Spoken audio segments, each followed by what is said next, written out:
Welcome to Reason for Truth. I'm your host, Stephen Garofalo. Today I want to talk about what would God say to Mad Max. Remember that movie, the old Mad Max? Oh my gosh, if you haven't, go ahead and YouTube it. You know, what would the United States look like without law and order is the point. Law and order are the things the Bible deems the responsibility of the government. Really, it's responsible of all people, but enforcing the law is the law of the government, local, state, federal, right? But what happens when the government fails to enforce the law? What happens when lawmakers change the law to meet the needs of their own political gain? Listen, God created the earth, the heavens and the earth, really with law and order, really a sense of order. When sin entered the world, sinful human beings, right? Evil went ahead and it took God's order into disorder, started with Adam and Eve in the garden. Today, I want to just take a peek. This is real casual through Romans 13, part of it anyways, to kind of better clarify what God says about the citizens' responsibility to respect and follow the law, and the responsibility of lawmakers, meaning government officials, their responsibility to enforce, not manipulate the law.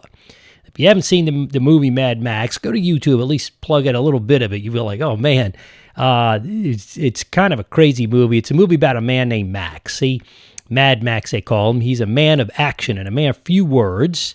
And he seeks peace and he seeks justice after his wife and his child are killed after the breakdown of society, which turns into societal chaos. The movie takes place in the stark desert wastelands, populated by broken humanity, driven to survival and unending ravaging for gasoline, which I think is in the movie is one of the most valued things because there's not a lot of it. But it's used constantly. They're fighting through and with vehicles.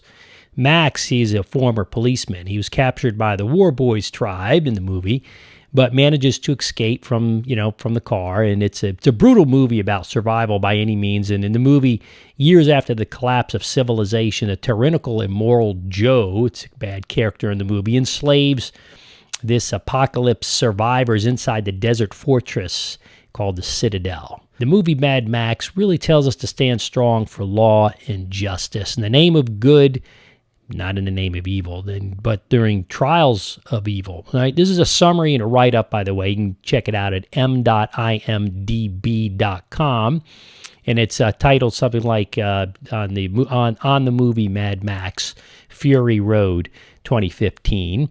The Bible tells the same story, minus the Hollywood flair, about law and order, hold society together, and it does. When we find a violation of the law and order, we find sin, we find evil, and that leads to chaos. What would the United States look like without law and order? I don't think anybody wants that. That's why this political season, I am really baffled as to why people would ignore that and just vote on emotion. But today we're going to go through Romans 13 briefly in order to contrast chaos, Mad Max style, with law and order, God style, as found in the Bible in Romans chapter 15. I'm amazed by, again, the naivety of some Christians. And I'm sorry if I'm stepping on your toes, but listen, we all got to follow the Bible, not what I say, not what you say, how we feel about it. But the naivety of some Christians who vote according to their emotions, how they feel about a candidate, or the fact that they may like or dislike a candidate. Listen, a vote or a lack there in support for a politician who supports death of babies through abortion, violent vigilantism in the streets, the burning of cities, businesses, people's homes, killing them, and corruption and unethical election practices just amazes me, makes me kind of conclude that perhaps their salvation is not what they think it is. And at the end of the day, I think that gives us reasons to suspect that such a person's salvation, again, is in question. But from the beginning of time, wisdom starts with the fear of God. It's a healthy fear. When one fails to fear the ultimate law, that's God reflecting God's justice, it clearly is a failure to fear the ultimate law, which means the ultimate lawmaker himself. The ultimate law mandates the ultimate lawmaker. That's God, right? Listen, welcome to the Reason for Truth, where the truth comes first, reasons come last, but where we're always and constantly learning, because when we stop learning, we stop teaching, or at least stop teaching well. To welcome today's truth is that God calls both citizens and government to obey God's ultimate law and regarding truth and justice. When the government fails to create and or enforce the law rightly, and enforce justice. Chaos ensues and citizens rebel. And the good news is that God has provided us a better way. That's the great news. And we're going to look at, again, Romans 13 in the ESV. Let every person be subject to the governing authorities, for there is no authority except from God, and those that exist have been instituted by God. That's verse 1. I want to pick up there because really at the end of the day, I want to make clear that, listen, if you're the government, your responsibility, your authority is not be given to you by you or any other human being, but by God. Just as if we're people or citizens that we're called to follow the authority of the government. In the United States of America, we have a right to vote in our politicians. It can be tricky at times, but we have to make sure that if everybody follows the food chain up to God down to the citizens, that's where society runs well. That is what made America so great all these years, is because of that reason. Was America perfect? No, but it certainly is the greatest country ever to exist. Therefore, whoever resists the authorities resists what God has appointed, and those who resist will incur judgment. Now, some people say, a lot of times I think we see this as the people who, for the Christians, hey, listen, you didn't do what you're supposed to do to the T. And then we say people burning down cities, and they say, look at you. See that all the time. At the end of the day, people burning down the cities, you're really breaking the law.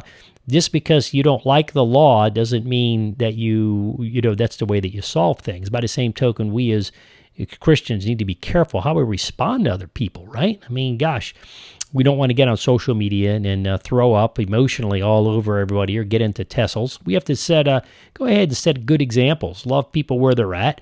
And then let's create peace that way. Listen, verse 3 says, for rulers are not a terror to good conduct, but to bad.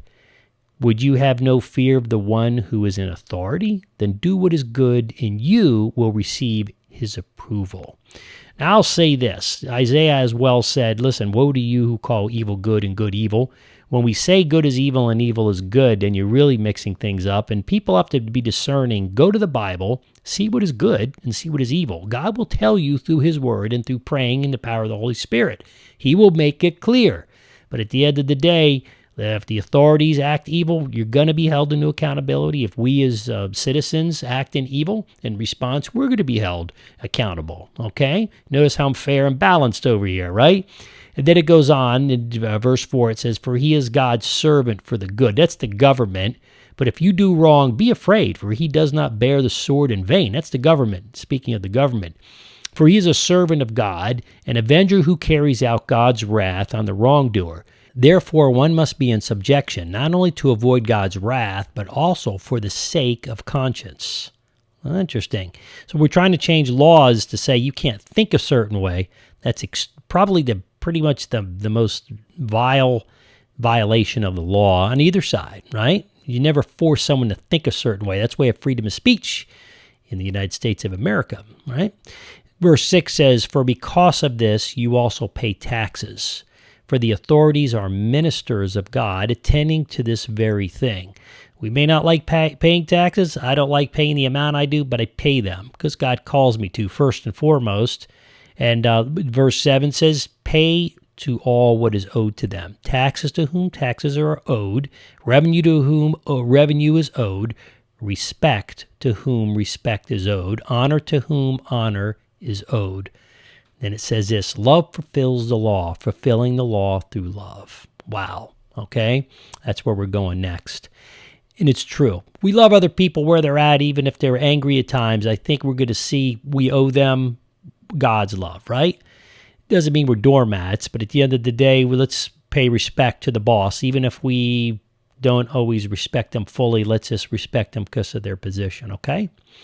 Let's make sure also if you're in a position of leadership, whether it's government or corporate or even in father and mother in a family, make sure that you use love judiciously and that you don't make sure we abuse that, okay? Verse 8 says, owe no one anything except for to love each other. For the one who loves another has fulfilled the law. I think we can never love each other enough, right? I'm not saying be all squishy and squirmy, but love is just tough, man, right? It says, hey, I care about you. At the end of the day, you could do what you want to do. You're free to abuse the law as a lawmaker, or you're free as a citizen to break the law and be accountable to God. And if you get caught, by the law. But let's owe one thing, right? Let's make sure we pay our bills, pay our taxes.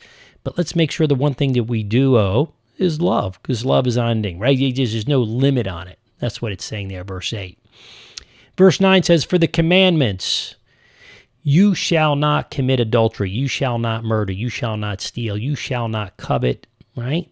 And any other commandment, all these are summed up in the word, you shall love your neighbor as yourself. Listen, love does no wrong to a neighbor. Therefore, love is the fulfilling of the law. That's what I want to speak to you about here and briefly. I hope that's made sense to you, because at the end of the day, fulfilling of the law means obeying the authorities. But also for the authorities, it means obeying God and treating the authorities rightfully and doing the right thing. There's going to be people that may listen to this or hear it and say, I don't care by any means possible. I understand. I understand completely where you're coming from. In eternity, that's going to be held into accountability. You may get away with something now, and usually God speaks here on earth, and I think God is going to speak and bring the United States and other countries really to a point to where they have to deal with the truth and the rightfulness, and we'll see that, whether that's now or 1,000 years, or maybe that's when Jesus comes back in his return. I don't know. But that leads us to verse 11, which speaks to really the day is near. And that's what I want to talk to you about in ending here, leave on a positive note. I like it. The day is near. What does that mean? Well, verse 11 says, besides this, you know the time, that the hour has come for you to wake from sleep, for salvation is nearer to us than when we first believed. Yeah, that's right, because we're getting older, right? The night is not far gone. The day is at hand. Let us cast off the works of darkness and put on the armor of light. Let us walk properly as in the daytime, not in orgies and drunkenness, not in sexual immorality and sensuality, not in quarreling and jealousy. It's pretty strong words. But put on the Lord Jesus Christ and make no provision for the flesh to gratify its desires. Now, I say this because I think a lot of people really think, listen, I'm a decent person. I'm a Christian. I go to church every day, but I view porn or whatever the case might be. Or, at the end of the day, or I'm stealing from my employer, but that's just because he makes a lot of money. Or I don't want to pay my taxes in this area because, listen, at the end of the day, they charge me too much. All that is wrongful thinking. If you're on the government side, you may say, well, listen, we just want to get things done our way, so we're going to go ahead and bypass the law or change the law to go ahead and suit my needs so I can stay in power.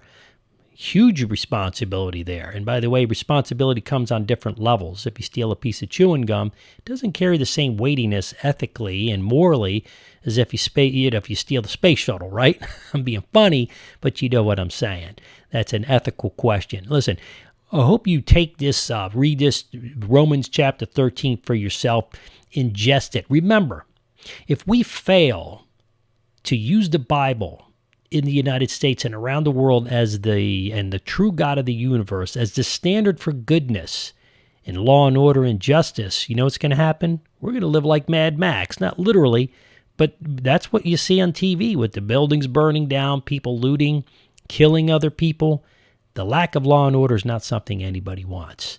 Hope you'll pray about that. Hope you'll seek that. Romans 13, marinate on it, as my friend Derwin Gray says. Make sure as well that you look at other scriptures. And remember, Mad Max lived in a horrible world. The Apostle Paul seems that we're going to be acquitted, but the only reason we can see for this momentary confidence in God is that we believe that we need the Lord. Can't do it on our own. Paul says, let your manner of life be worthy. He's given a political term meaning live as citizens of heaven. Chapter 3, verse 20. To do this, believers should stand strong. Listen, strive and accept suffering in this life that we're gonna, okay? Just accept it. It's coming. It's here already. We're already suffering. It's part of living in the present for Christ, right? And in Christ. By the same token, we just need to elect good officials to do the right thing. And if you're an official, stop, pause, think that your actions hold a lot of weight and a lot of responsibility. You're going to have to answer to the way you've acted, just as I am and everyone else as citizens do. I'm not a government person. My father worked for the Department of the Navy. He wasn't a perfect man, but I tell you, back in his day, which is decades ago, they were men and women of honor. And that's something that has stuck with me my whole life. There's no end-centered ethic there. Hope you'll take that to heart. Listen, as always, if you have any questions or comments, go ahead and leave them below. I promise I'll get back to you, certainly within a reasonable amount of time. If you're listening on podcast, make sure you give us 5 stars on iTunes. And if you haven't checked out our blog, go there. Listen, Del Potter's adding an article a week that's not put in the podcast or YouTube, so I think you'll enjoy that. Listen, if you're listening on YouTube lastly, I want you to do a couple things. Make sure you tell your friends about us and subscribe and then hit that little alert bell. 2 things. Number 1, make sure you subscribe. Number 2, hit that little alert bell. Ding, ding, boom, Sicilian hook. You're not going to miss any of the episodes. Lastly, it's the end of the year. We'd appreciate if you really would prayerfully consider standing with us. We do quite a bit more than just the videos. We are working 7 days a week. Try not to work Sunday. Sometimes we have to respond. It's part of running a ministry, but we just try to keep that day to be God's day of rest. But if you would go to reasonfortruth.org, reasonfortruth.bible, check out our website, all the things we're doing, as well as consider the donate button, top right, and standing with us. We appreciate that. We can't do what we do. We're not for profit. Your gifts are tax deductible. You'll receive a letter on that, and we appreciate that consideration. God's blessings to you. Appreciate you tuning in today. Until next time, I'm your host, Stephen Garofalo, and this is your Reason for Truth for today.